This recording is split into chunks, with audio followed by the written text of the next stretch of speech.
मैं अंजुल अग्रवाल सरव एजुकेशन से।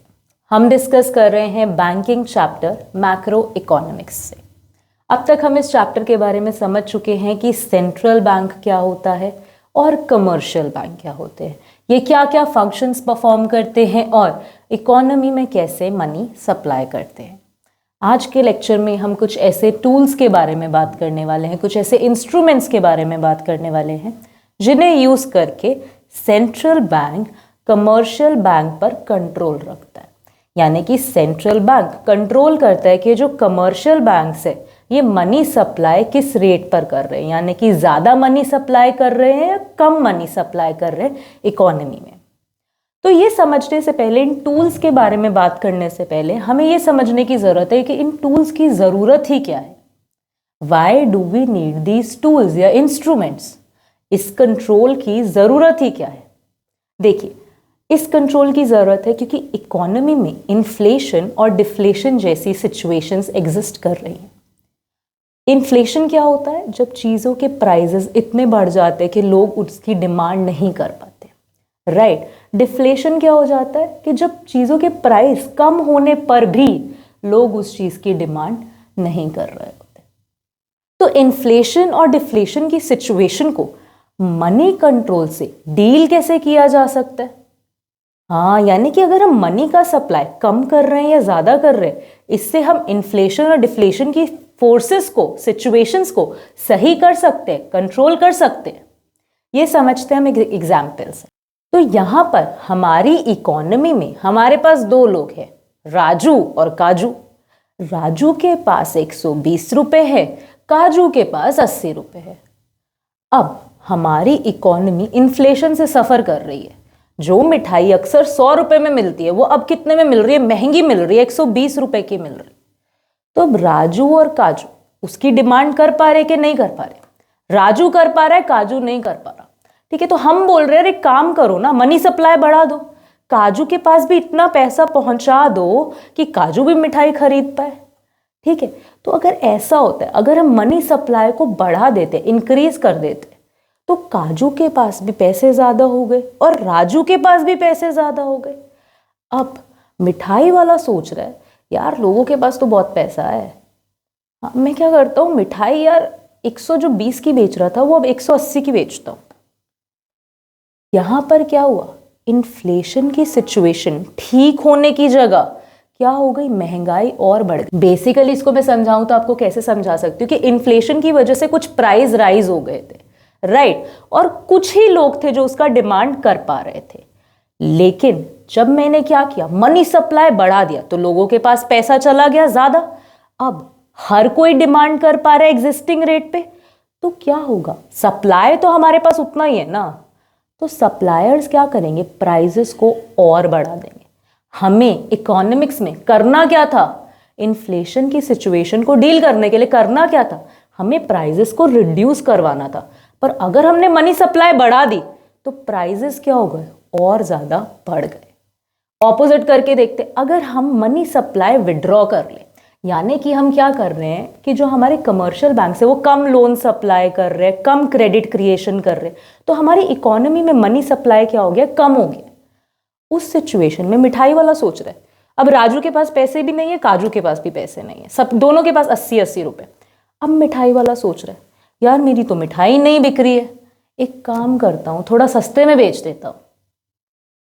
यहाँ पर क्या हुआ? जो एग्जिस्टिंग प्राइस थे इन्फ्लेशन की वजह से जो हाई हो गए थे वो फिर से क्या आ जाएंगे? लो आ जाएंगे। तो यहाँ पे बेसिकली हम क्या समझ रहे कि इन्फ्लेशन की सिचुएशन से डील करने के लिए हमें मनी सप्लाई बढ़ाना है कि घटाना है? मनी सप्लाई रिड्यूस करना है। तो अगर अब मैं आपसे एक सवाल पूछूं कि अगर आपसे आज के बाद कोई भी ये पूछे कि यार गरीबी है देश में, काम करो ना नोट प्रिंट करके, गवर्नमेंट ही तो प्रिंट करती है नोट, सेंट्रल बैंक ही तो प्रिंट करता है, नोट प्रिंट करके लोगों में बांट दो, तो आप उस बात का जवाब दे सकते हैं कि ऐसा क्यों नहीं किया जाता? लोगों में, गरीब लोगों को अमीर बनाने के लिए उनमें नोट क्यों नहीं बांट दिए जाते? क्योंकि अगर मनी सप्लाई इंक्रीज हो गया तो डिमांड करने वाले हेड्स बढ़ जाएंगे, सप्लायर्स फिर क्या करेंगे? उसी क्वांटिटी का प्राइस और इंक्रीज कर देंगे, इन्फ्लेशन और ज़्यादा बढ़ जाएगी। चलो, इन्फ्लेशन का सीन हमें बिल्कुल क्लियर हो गया। अब आ जाते हैं डिफ्लेशन पे। डिफ्लेशन की हमने क्या बात की कि चीजें सस्ती हैं फिर भी लोग क्या कर रहे हैं, खरीद नहीं रहे हैं।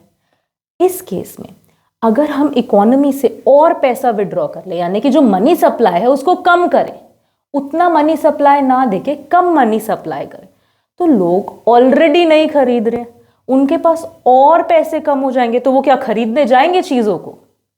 नहीं। लेकिन अगर हम मनी सप्लाई को इंक्रीज कर दे डिफ्लेशन की सिचुएशन में, तो लोगों के पास पैसा बढ़ेगा, कुछ एक्स्ट्रा पैसा आएगा, तो लोग बोलेंगे यार ठीक है, प्राइजेस भी, पैसा भी है अपने पास, चलो खरीद लेते। डिमांड करने वाले हेड्स बढ़ेंगे तो प्राइजेस फिर अपनी नॉर्मल पोजीशन पे आने लगेंगे। समझ पा रहे हैं हम कि इकोनॉमी में इन्फ्लेशन और डिफ्लेशन जैसी चीजों को सही करने के लिए, करेक्ट करने के लिए मनी सप्लाई कितना इंपॉर्टेंट रोल प्ले करने वाला है। हम इन्फ्लेशन और डिफ्लेशन को कंट्रोल कर सकते हैं मनी सप्लाई को कंट्रोल करके। इसीलिए हमारा जो सेंट्रल बैंक होता है वो कमर्शियल बैंक को कंट्रोल में रखता है कुछ टूल्स और इंस्ट्रूमेंट्स यूज करके, ताकि वो इन्फ्लेशन और डिफ्लेशन जैसी सिचुएशंस को मैनेज कर सके। कौन कौन से टूल्स है हमारे पास? दो टाइप के टूल्स है, एक तो क्वालिटेटिव इंस्ट्रूमेंट्स और एक क्वांटिटेटिव इंस्ट्रूमेंट्स। क्वालिटेटिव इंस्ट्रूमेंट्स की बात करते हैं। क्वालिटेटिव इंस्ट्रूमेंट्स कुछ ऐसे टूल्स होंगे जिन्हें यूज करके जो हमारा सेंट्रल बैंक है वो कमर्शियल बैंक पे कंट्रोल रखेगा सिर्फ पर्टिकुलर सेक्टर्स को लेके। जैसे कि अगर मैं बात करूं कि सेंट्रल बैंक है, वो बोले यार कमर्शियल बैंक को कि यार एक काम करो, एग्रीकल्चर सेक्टर में ज़्यादा लोन डालो या फिर इंडस्ट्रियल सेक्टर में ज़्यादा लोन डालो। जब ऐसे सेक्टर वाइज बात होगी तब हम बात कर रहे, ऐसे सेक्टर वाइज चीज़ों को कंट्रोल करने की बात होगी, तब हम बात कर रहे क्वालिटेटिव इंस्ट्रूमेंट्स की। लेकिन जब हम इकोनॉमी एज अ होल पे, मनी सप्लाई पे कंट्रोल करने की बात कर रहे हैं, तब हम बात कर रहे हैं क्वांटिटेटिव इंस्ट्रूमेंट्स की।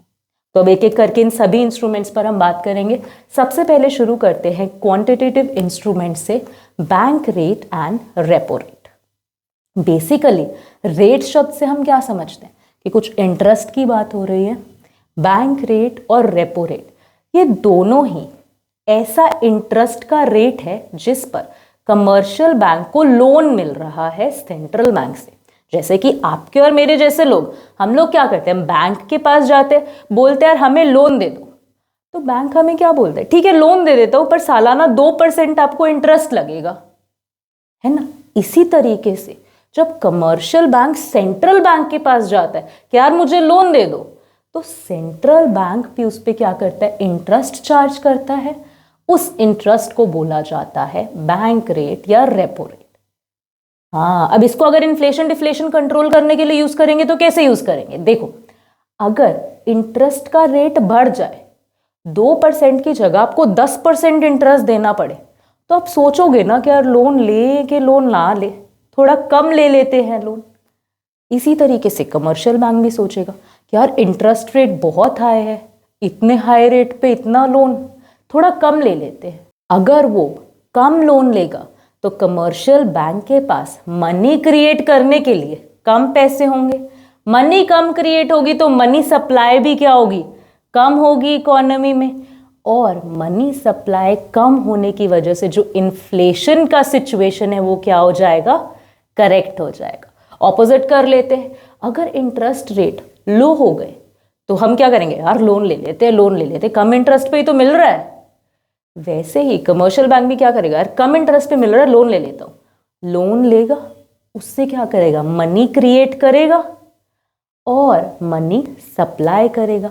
ज्यादा मनी सप्लाई होगी इकोनॉमी में, हाँ, तो डिफ्लेशन की सिचुएशन क्या हो जाएगी, करेक्ट हो जाएगी।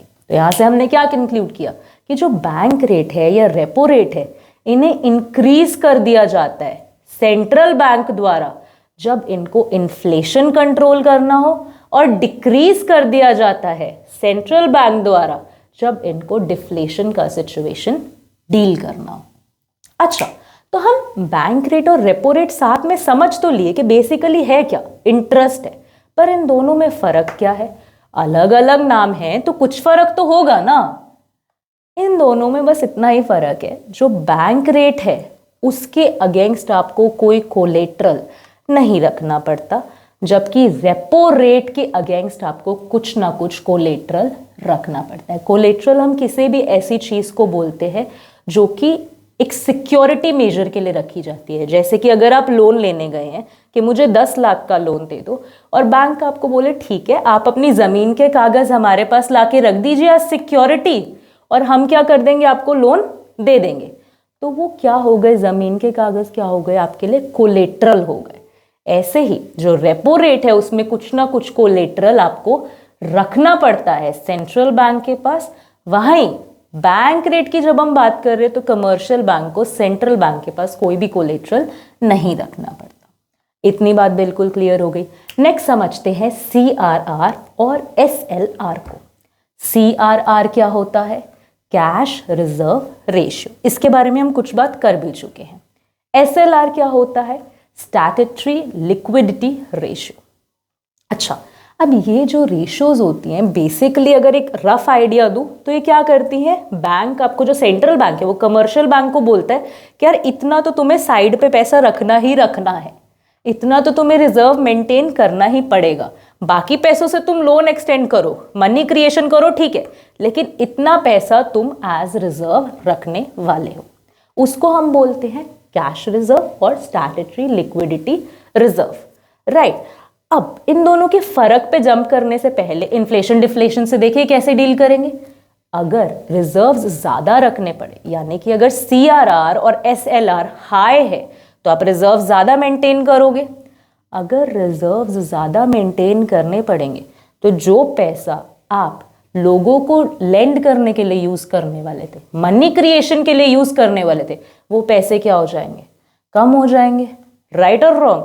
तो अगर वो पैसे कम हो जाएंगे तो मनी सप्लाई क्या कर पाओगे, कम कर पाओगे। इन्फ्लेशन का सिचुएशन करेक्ट हो जाएगा क्योंकि इकोनॉमी में कम पैसा जा रहा है।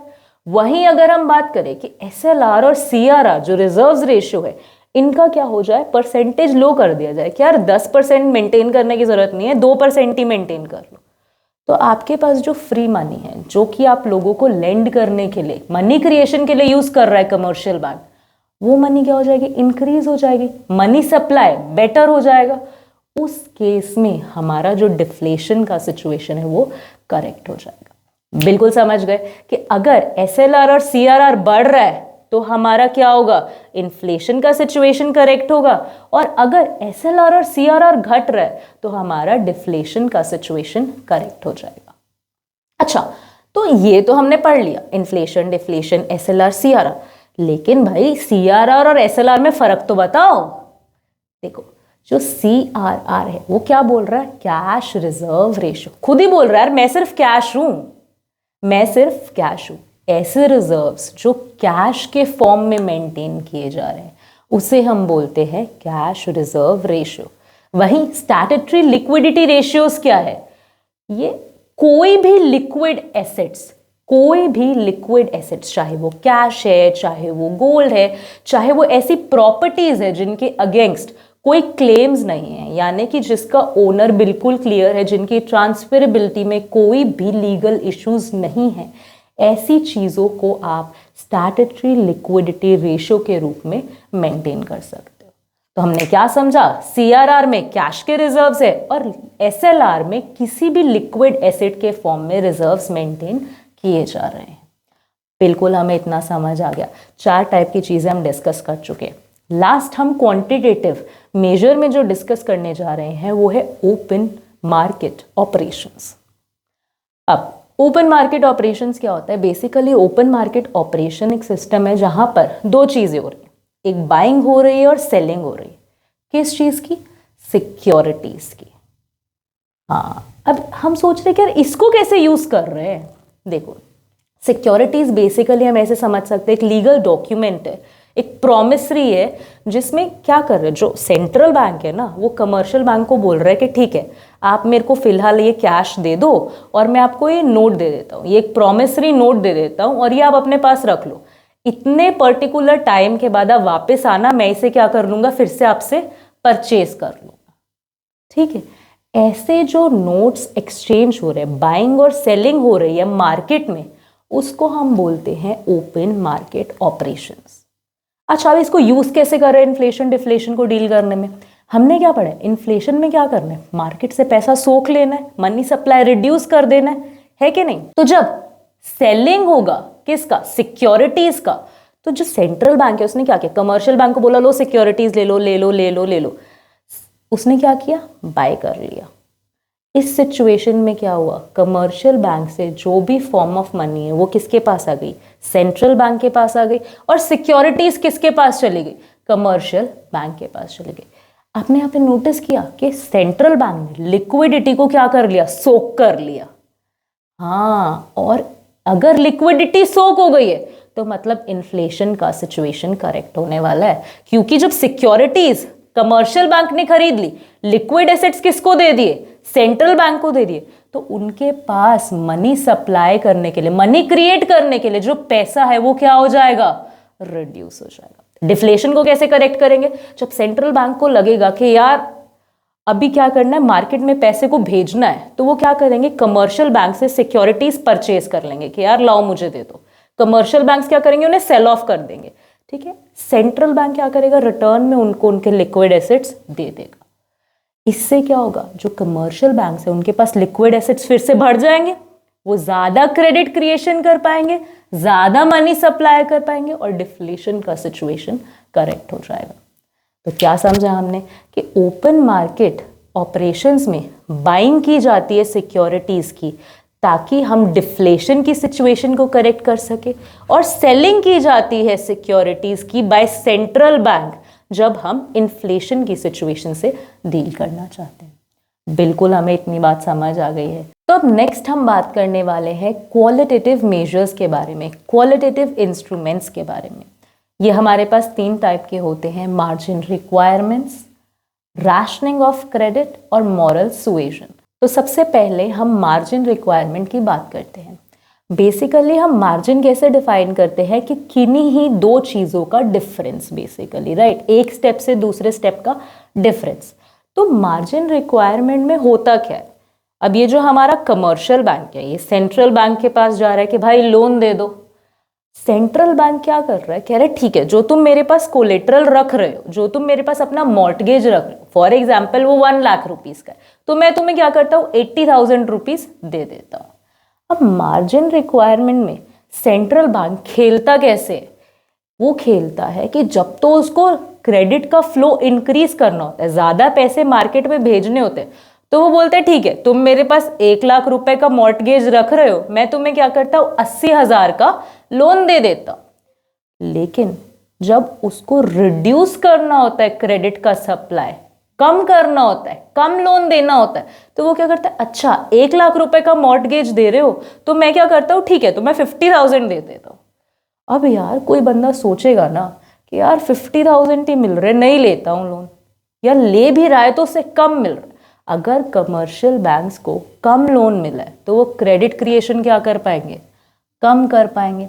तो अगर मार्जिन रिक्वायरमेंट्स हाई हो गए तो क्या होगा, कम क्रिएशन ऑफ मनी होगी, इन्फ्लेशन की सिचुएशन से हम डील कर सकते हैं। एक पर्टिकुलर सेक्टर वाइज बात हो रही है यहाँ पे। और अगर हमारा जो मार्जिन रिक्वायरमेंट है वो कम होगा किसी सेक्टर के लिए, हमें हमारा जो सेंट्रल बैंक है वो कह रहा है अच्छा इस सेक्टर के लिए ठीक है तो मैं मार्जिन रिक्वायरमेंट कम रख लेता हूँ, उस सिचुएशन में मनी सप्लाई बढ़ेगा, मनी क्रिएशन ज्यादा होगा बेसिकली। हाँ, तो डिफ्लेशन के सिचुएशन को सेक्टर वाइज हम डील कर लें। नेक्स्ट हमारा पॉइंट क्या है, rationing of credit. Rationing of credit में बेसिकली क्या हो रहा है कि कोटास क्रिएट कर दिए जाते हैं कि अच्छा एग्रीकल्चर 20%, अच्छा इसमें इतना %, अच्छा इस सेक्टर में इतना %। रैशनिंग ऑफ क्रेडिट में जो हमारा सेंट्रल बैंक है वो सेक्टर वाइज कुछ कोटास फिक्स्ड कर देता है कमर्शियल बैंक के लिए कि अच्छा इतना लोन इधर देना है, इतना लोन इधर देना है, इतना लोन आपको इधर देना है। इस तरीके से वो कंट्रोल को प्रैक्टिस करता है। लास्ट हमारा पॉइंट है मॉरल सुएजन। अब जैसे इसका नाम सजेस्ट करे कि मॉरली किसी को परसुएड करने की कोशिश की जा रही है। यहाँ पर क्या करता है हमारा जो सेंट्रल बैंक है ना, अपना बॉसी एटीट्यूड दिखाता है और कमर्शियल बैंक पे प्रेशर अप्लाई करने की कोशिश करता है कि यार तुम्हें पता तो है कि एग्रीकल्चर में ज़्यादा लोन की ज़रूरत है तो तुम लोग वहाँ लोन ज़्यादा दो, अरे यार तुम्हें पता तो है कि इंडस्ट्रियल सेक्टर को डेवलप करना ज़रूरी है तो वहाँ पर लोन ज़्यादा दो। तो मॉरल सुएजन के मेथड से बेसिकली जो हमारा सेंट्रल बैंक है वो क्या कर रहा है, एक पर्सुएशन, एक प्रेशर क्रिएट करने की कोशिश कर रहा है commercial banks. Generally commercial banks और बिकॉज आरबीआई हेड बॉडी है, एपेक्स बॉडी है, इस पर्सुएशन को एक्सेप्ट कर लेता है। अगर वो नहीं भी करता है तो आरबीआई के पास और भी बहुत सारे मेजर्स है, क्वांटिटेटिव इंस्ट्रूमेंट्स है जिनसे वो अपनी बात मनवा सकता है। तो बेसिकली हमें एक आइडिया मिला कि जो आरबीआई है वो इन मॉनेटरी पॉलिसीज जो भी हमारे देश में हो रही हैं, इन्फ्लेशन डिफ्लेशन को कंट्रोल करने के लिए जो भी पॉलिसीज है उनको कंट्रोल परसुएड करता है इन इंस्ट्रूमेंट्स को यूज करके, जो कि है क्वालिटेटिव इंस्ट्रूमेंट्स और क्वांटिटेटिव इंस्ट्रूमेंट्स। होप आपको ये चीज़ें बिल्कुल क्लियर हो गई होंगी। अगर आपके कोई भी डाउट्स है, कोई भी क्वेरीज है तो आप कमेंट सेक्शन में ड्रॉप कर सकते हैं या फिर आप डिस्क्रिप्शन में दिए गए किसी भी चैनल पे हमसे कांटेक्ट कर सकते हैं। मिलेंगे नेक्स्ट लेक्चर्स के साथ, नई वीडियोस के साथ। तब तक के लिए have a good day, keep learning.